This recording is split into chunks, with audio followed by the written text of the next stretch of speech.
Hey guys, welcome to another crime story, and this is part 3 of the series. Okay, so today let's talk about Tommy Kane.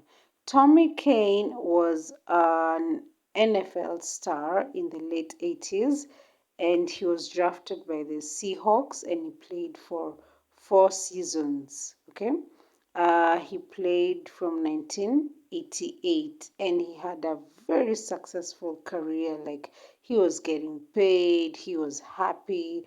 Like, life that he was living was like on the fast lane. The money was coming in. I mean, the fans were loving him, his work, his teammates. He was diligent. He showed up for practice, he showed up for work.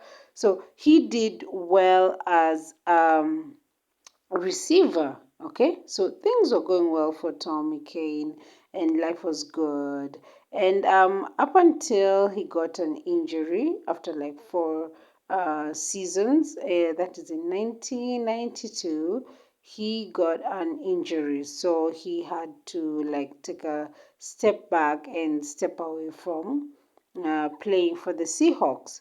And after a year later, he was drafted by the Canadian National Football League and he began playing for them and he was doing well and everything was going well for him up until again something happened and he couldn't play anymore. Okay, so he couldn't play anymore, and at this time he was married to his girlfriend who became his wife and the mother of his 4 kids, Tamara Shaikh.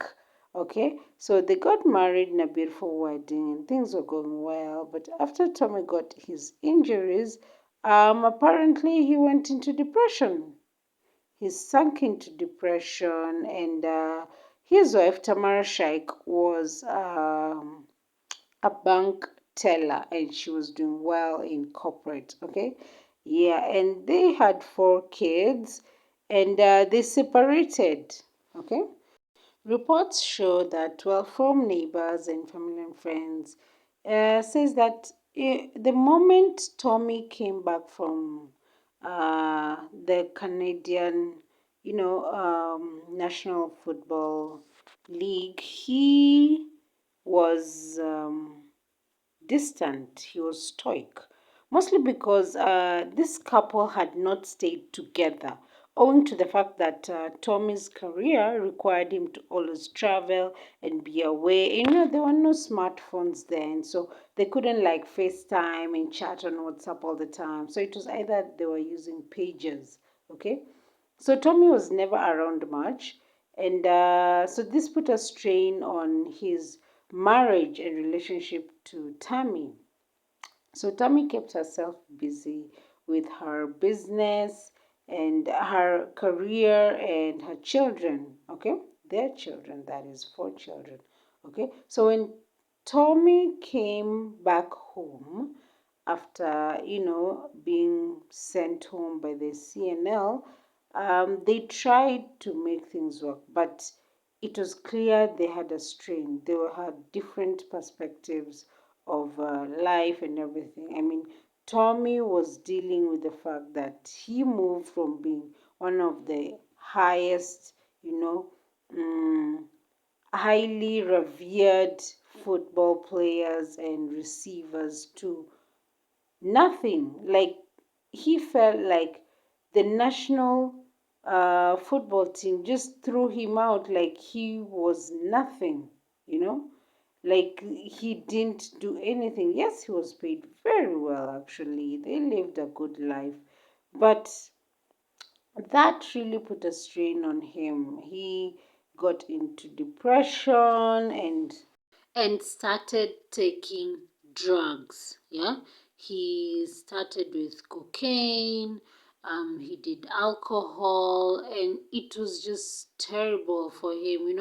I mean, it's like he was not accepting the reality that he's no longer the star. You know, and not having anyone to guide him and tell him, hey, it's okay if NFL didn't work for you, you can do something else.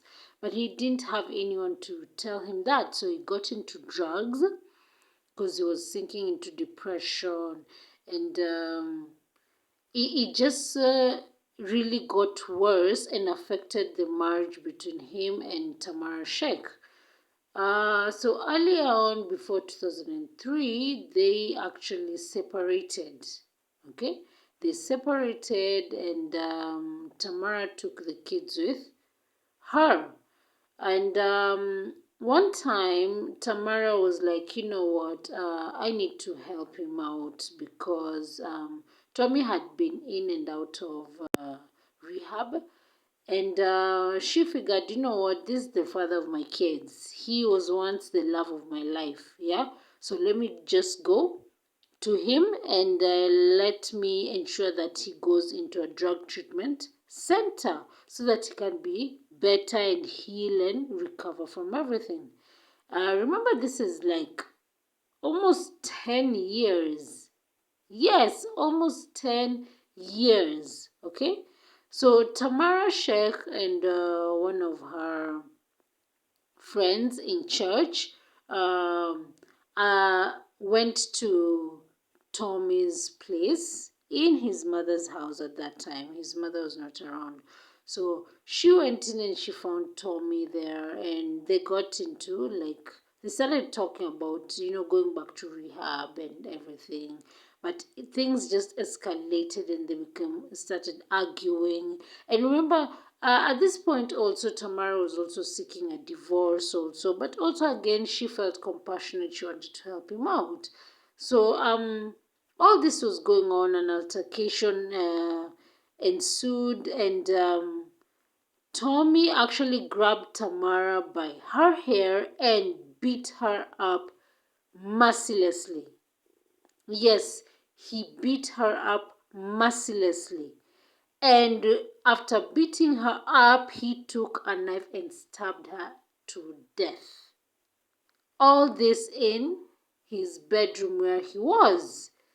So there was a lot of things going on in Tommy's mind and spirit. He just wasn't at peace at all. And when he was done doing this, the person who accompanied Tamara Sheikh quickly called the police.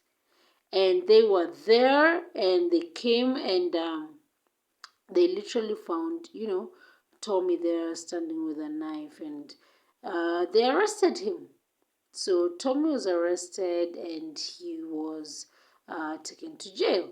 So during court proceedings, they were just talking and the lawyer was arguing out. Well, actually, Tommy said that he could not remember the events of the attack fully. And the lawyer actually used the plea for insanity and depression in order to get him a lesser charge. Yes, he said that he could not remember the attack fully. Yep, yeah, killing and stabbing and beating up the mother of his kids. Yes. So actually, this actually sparked protests around Montreal because everyone was watching the proceedings. I mean, this is Tommy Kane. He was famous. Yeah, so of course everyone wanted to know what happened to him. How could he do such a thing? Now, Tommy has or had a history of violence because sometime back in the early 90s, he actually got into an altercation with a police officer and he assaulted the officer for arresting him over a DUI, and he was incarcerated but then released because he was at the height of his career. His team needed him, NFL needed him, so it's like he just got a slap on the wrist and he continued playing. So it was like he felt like if there are no dire consequences for assaulting a police officer, I mean, what can they really do to me? I'm Tommy Kane.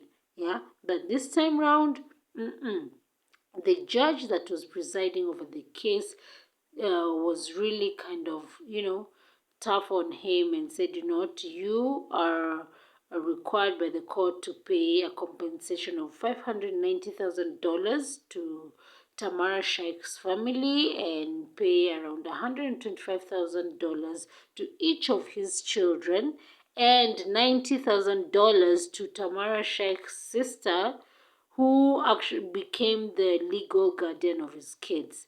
Now, Tommy was given 18 years in prison. Yes, and this was a lesser charge after pleading, uh, you know, for insanity and depression, and saying that he couldn't remember the attack fully. So he was given 18 years in prison. Then he was released sometime in 2019.